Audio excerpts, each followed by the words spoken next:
دستور خدمت منشور خدمت دستور خدمت اعوذ بالله من الشیطان الرجیم بسم الله الرحمن الرحیم ګرانو مینوالو تاسو قرباني مسلمان او تاسو ګورئ چمکني ټي وي ولاړې ما په آغوش کې آغوش اداره داغي نوم نه تاسو بالکل واقف یې چیرته چې د یتیم ماشومانو کفالت کیږي او د کفالت سره سره دغه ماشومانو ذهني او جسمانی نشنما هم کیږي دغه شانتي یو ماشوم یو ځوان د دې ادارې نو وته او نن الحمدلله دوی د پاکستان انډر 19 کرکټ د پاره دوی منتخب شول. موږ د څه خبرې اترې کوو. بیٹا السلام علیکم. وعلیکم السلام. بیٹا نوم دې راته وښیه. ما نوم دی عبدالرحمن صدیقی او یې د کوم ځای؟ زه د اقرپور یم، زه د نوشهره یم. بیٹا دا راته ووایه چې څومره مودې راسي په دې آغوش کې استوګنه کې؟ زه په 2016 کې زموږ چې ابو وفات شول دا دې وبخښي سره ټول مسلمان زه هغې نه بعد دلته بیا راشف شوم. زموږ چې کوم مشر دی زموږ وخې دی هغه زه دلته اډمیټ داخلي کوم چې هغې نه بعد بس زموږ د سرجان دی او دای سره زموږ ټول مشران دي. بیٹا د کرکټ سره څنګه شوق پیدا شو؟ کرکټ سره خو زما لکه وخت د سره سرجي شوق د ورکوټوالي نیم انسان یو څه سره شوق زما هغه وخت د سره زما د کرکټ سره شوق او ما وی چې زه به ما کې یو بیسټ دی هغه به زه خیمه ځان به لکه شوق کوم خلکو ته چې ما کې یو څه شته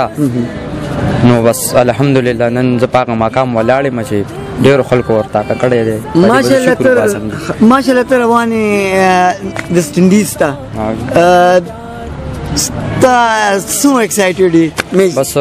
سرجي بس دا خو د بیسټ پورې خبره ده لکه زموږ د خپل د کالجونو ټورنمنټ دی هغې کې زموږ استادان دي مشران کوچ چې کوم دی هغې بس تاسو خپل بیسټ دی تاسو چې خپل څانه پرفارمنس خرې ستاسو په مونږ سره په هغې کې نوټس کې نومونه جمع کېږي تاسو به انشاءالله زمونږ به مخکې وباسو انشاءالله. د دې مقام ته رسېدو کې ستا ټولو لوی لاس د چا دی؟ بس زمونږ به دا وي چې زمونږ دا مشران دي سرجان هم دي ولې چې دی مونږ ته یو لاره سیده کا چې تاسو کې دا یو بیسټ دا به تاسو خامخا دا درکې شته دا تاسو ښایي نو انشاءالله به زموږ سرجان دي به د د واګانې هم دي پوه شو جي. ډېره مهرباني سر. نن ستاسو دا بچې انډر 19 لپاره منتخب شو ویسټ انډیز ته روان دي ستاسو څومره ایکسایټډ دي تاسو څه ویل غواړئ په دې موقع باندې؟ لکه حقیقت دا چې نن زه هغه الفاظ نشم ویلی چې یاره د دې دپاره زه څونه خوشحاله یم چې بېګا ماته لکه د کله میسیج وکړو چې یاره زه دغه شانتې د دې لپاره سلیکټ شوم او زه به ځم نو سمدست مې ده پسې رینګ وکړم چې بچی یو پیره د هغو شته لږ راشم زه ډېر زیات خوشحال یم او حقیقت دا چې ده کې دا هغه ټرېنډ موږ ولیدی چې کله ما دې ګراوند ته بوتو نو ما ورته چې بچي ورته کې دا شته دی او الحمدلله نن هغه دغه دی چې ګول یې هغه اچیو کړو نن په موږ ډېر زیات خوشحاله یو بلکې ټول آغوش په فخر کې ټول ماشومان دلته راووتل ټول په ډېر په دروند استقبال یې دته لکه په خیرالي ویلکم یې ورته ویو او الحمدلله زه په ډېر زیات خوشحال یم ډېر زیات خوشحال یم لکه هغه الفاظ نشم ویلی او دا د کې نور هم ټیلنټ شته الحمدلله زه وایم چې لکه شینوان چې څنګه په لیفټ هینډر دی هم لیفټ هینډر بالر دی او ډېر زبردست څنګه چې هغه به آوټ سوینګ کوي دغه شان دی هم کوي او دته به په هغه ټیم کې ما دا ویلي چې ستا په دغه کې یو سپیډ هم ډېر دی او بل دا چې آوټ سوینګ هم ډېر تیز کوي نو انشاءالله چې زینم چې دغه مستقبل روښانه دی او دا به خیر یو ورځ به داسي چې موږ به دا ویو چې آغوش ته به داسې یو کلاړي راځي چې د افریدي او د عمران خان صاحب انشاءالله. بیٹا د خپلو ملګرو کوم چې آغوش کې اوسېږي یتیمانان دي او هغې کې هغه دغه شته دی نو هغوی ته به ته څه پیغام ورکول غواړې؟ بس سرجي زه خو به اول ټولو ملګرو ته که زموږ ولې چې موږ سرسان هلکانو ډېر تر پکې پېژنم ډېر تر پکې نه وي رالیدلي لکه هر یو انسان دی یو نه انسان هر څه کې بعضې نیم انسان چې هر شي کې لکه بیسټ وي